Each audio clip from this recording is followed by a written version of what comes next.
Yes, alright, nkulamusiza kwenye mkwano gwange najo sinzo bango tuuliriza bali kwekumira ku mayigo gano aga Yugi Update TV era nga mukola kyamaanyi nnyo. Mutabani wa Mwami Yoweri Kaguta Museveni General Muhoozi Kainerugaba era nga ye Chief of Defence Force era nga Special Advisor ku Special Operations zigenda maaso n'okukolebwa mu kitongole ekya Uganda's People Defence Force eri Mwami Yoweri Kaguta Museveni avuddeyo n'ayamiriza ensi bw'avuddeyo ku mukutu gwe oba ku kibanja kye ekya social media n'agenda maaso n'okwewaana nga waadula oluvannyuma lwa Eddie Mutwe okuwambibwa ngenda kubanga mbikuwa naye nga oli ku Yugi Update TV gwatanatweyungako kirira wansi waliwo ekigambo subscribe kikoneko obeere nga otweyungako ddala bulungi nnyo gwe inainampuliriza abali emitala w'amayanja mbalamusizaako nnyo kuba nkimanyi mukola kyamaanyi nnyo okwekumira ku mayengo gano aga Yugi Update TV. Kakati Muhoozi Kainerugaba Chief of Defence Force ng'asinziira ku mukutu gwa Twitter jukira nti nno gye buvuddeko emabega recently bodyguard wa Robert Kyagulanyi Ssentamu amanyikiddwa nga Bobi Wine yawambibwa mu nnaku eziyise emabega era ne buli kati tannaba kubanga akubibwako kya mulubale tannaba kubanga ategeerekekwa wa ewatuufu waali tannaba kubeera nga azuulibwa. Wabula Special Advisor General Muhoozi Kainerugaba Chief of Defence Force azzeemu n'arespondinga National Unity Platform eri omukulembeze Robert Kyagulanyi Ssentamu nga followinga report gye yagenze maaso n'okukola ey'okudisappearinga kwa bodyguard we Edward Sebuufu amanyikiddwa ennyo nga Eddie Mutwe. Bobi Wine webadde agenda ku kibanja kye ekya social media ekya Twitter wiki neeyise emabega yagenze maaso n'okugamba nti nno comrade waabwe Eddie Mutwe abuze era nga engeri gy'abuziddwamu ebadde violent. Yabuziddwawo okuva eri mu Kiwago village Mukono district era nga yabuzibwawo ne ba armed forces abasajja abaali bakutte ebisi ebyokulwanyisa aba CFC nga bambadde uniform yaabwe nga batravelinga mu Toyota van gwe mukwano gwange ali eyampuliriza. Wabula Muhoozi Kainerugaba yabadde avaayo ku respondinga yagenze maaso n'awandiika bino wammanga yagambye waati he is in my basement mu lulimi olunyankole yagambye nti no is in my basement nti gwe munoonya Eddie Mutwe wadde mugamba jjukira nti no lipooti eyayisiddwa eya omukulembeze Robert Kyagulanyi Ssentamu ku kitebe ng'agenda mu maaso n'okwogera ku nsonga y'okubuzibwawo kwa Eddie Mutwe n'essaawa za kakati nga tannaba kubanga alabikako. Yagambye nti no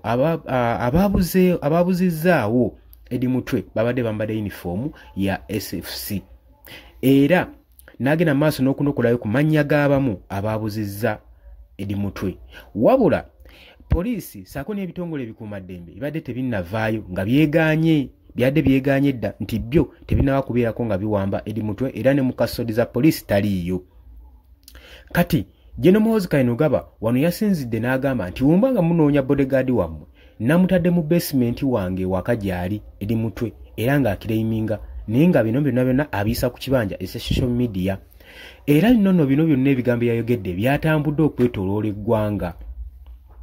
Jjukira nti nno Eddie Mutwe ono abadde close nnyo era nga bodyguard wa Robert Kyagulanyi Ssentamu. Kati omuntu watandikira ku bodyguard w'okuwamba kiba kitegeeza kikulaga ekifaananyi ani gwe bazzaako okuwamba era kakati eggwanga lyera liikiridde nnyo saako n'abakulembeze saako ne bamembers ba National Unity Platform nti saa yonna omukulembeze waabwe Robert Kyagulanyi Ssentamu mwagalo w'abangi yandiwambibwa kubanga okuwamba bodyguard we Eddie Mutwe kaba kabonero nga akalaga kibagenda okuba nga bazzaako. Wabula ye Robert Kyagulanyi Ssentamu yabadde ayogerako n'eggwanga yagenze maaso n'okugumya bannansi naddala abawagizi ba National Unity Platform nti babeere bagumu ebikolwa nga bino baba bisuubira naddala mu kaseera kano akakubanga tutuukiridde mu kalulu ka 2026 aka general elections. Agamba nti nno mumukimanye nti nno gavumenti ne pressure gye tugitaddeko y'amaanyi so tugenda maaso kubanga tugikozesa ensobi ebikolwa nga bino bagenda maaso kubanga babiwamba okubatiisatiisa naddala mu kaseera kano nga tusemberedde akalulu ka 2026 era tebaagala na exercises zaffe eza general campaign zitugenda okuba nga tukola zibeere nga zitambula bulungi nnyo y'ensonga waaki bagenda maaso n'okuba nga bawamba abantu baffe. Eddie Mutwe ono nga wenkugambye nti yadde munywanyi nfanfe wa Robert Kyagulanyi Ssentamu era nga amutambulira ku kido era kitegeeza nti Robert Kyagulanyi Ssentamu waabeera noono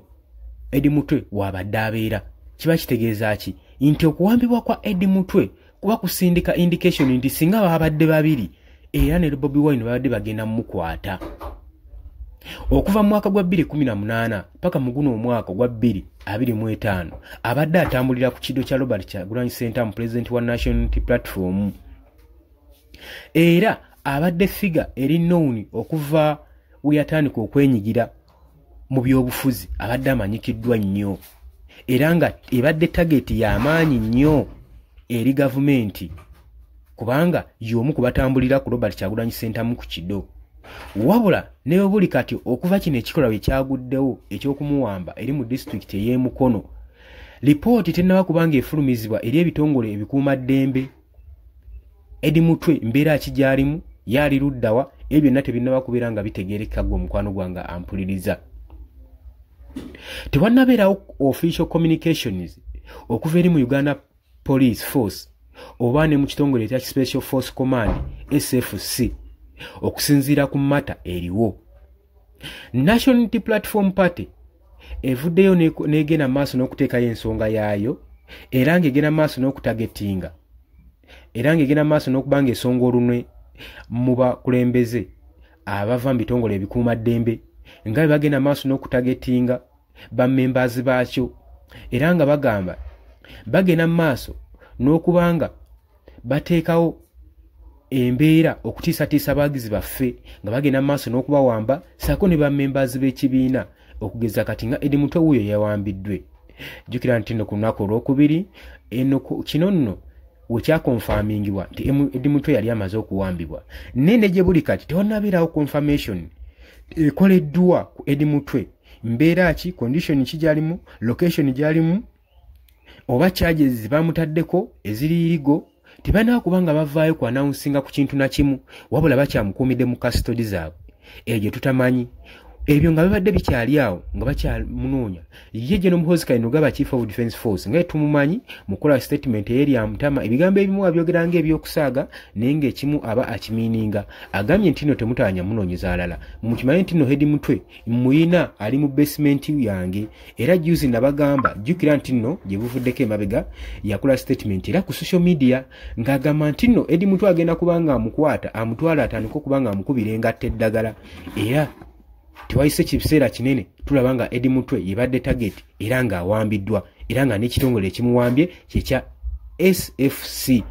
kino nno nga kiggwayo Special Force Command unit eyo era bano bonna biri bitongole bikuuma ddembe tetumanyi nsonga lwaki Eddie Mutwe yawambiddwa era n'ensonga lwaki bamwetaaga tebanawo kuba nga bakilaiminga nga bamugulako musango oba nga bafulumya lipooti eraga nti nno bagenda kuba nga amukuba mu mbuga z'amateeka kyekisinza okweraliikiriza ennyo ekibiina kino ekya National Unity Platform era ebyammemba baakyo abawambibwa enkya n'eggulu bino byonna nga bigenda mu maaso ebitongole byonna ebya human rights violation ebikwasaganya okutyoboola eddembe ly'obuntu mu ggwanga Uganda tebannaba kuba nga bavaayo nga bayimusa eddoboozi lyabwe ate ng'omuntu yakabulwa ng'essaawa ziyiseewo 24 hours 48 hours nazo zennyini zayiseewo dda tebannaba kuba nga bafulumya lipooti oba kiraiminga nti omuntu gwe mwakwata mu mute essaawa ezimuvunaanyizibwa mba mulina kye muvunaana mwandibadde mwamututte dda mu kkooti nti zaaweddeko awo Uganda byebimu ku bye tulaakinga eddembe ly'obuntu likyoboolebwa lirinyirirwa buli lukya naye tewali avaayo kubanga alirwanirira kutegeeza nti wadde oli kuyigi update sivinga ku sinziro bango tuuliriza gwe abadde atweyunzeko kubiriza nti nogena wansi wala ekigambo subscribe obeere ng'otwegattako kwonene mukadde osobola okuba nga otufollowinga abali emitala w'amayanja mu diaspora nammwe mbalamusizaako nnyo kimanyi mukola ky'amaanyi nnyo okubeezaawo amayengo gano mbaagala nnyo temuva kuyigi update sivi tugenda kuba nga tukomawo